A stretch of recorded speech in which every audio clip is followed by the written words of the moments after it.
Welcome to the Things to Live For podcast. Here's Rick. Thanks, Faith.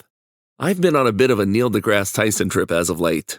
I've been watching a lot of his appearances on various talk shows, and well, he's sort of inspired this edition of our show. For centuries, people have been writing poetry and prose on how beautiful and moving the night sky is. So it's likely whatever I say here is something you might have heard before. But often, we don't think to stop for a moment and dwell on these great things.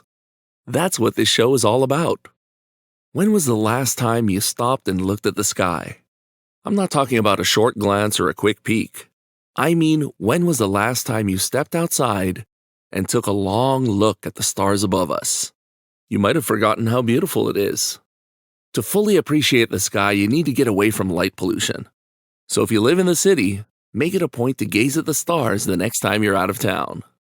If you haven't seen the beauty of the Milky Way before, then you're really missing out.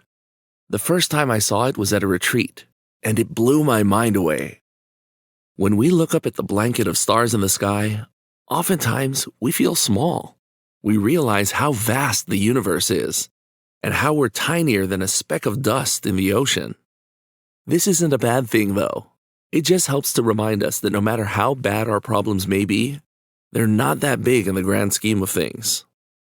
One of the best things about the sky is that it's free and it's right outside. All you have to do to enjoy one of nature's most beautiful pieces of art is to stop and make the time to really dwell in it. Thanks for listening to the show that spreads positivity 2 minutes at a time. We've noticed a bump in the number of listeners in Russia, France, and Peru. So I'd like to recognize our listeners there. We hope you're enjoying what you're hearing. I'm Rick. Have a blessed day. Thanks for listening to Things to Live For. For more info on the show, visit Things2LiveFor.com. That's things, the number 2, live4.com. Are you in crisis? Or do you know anyone who might be?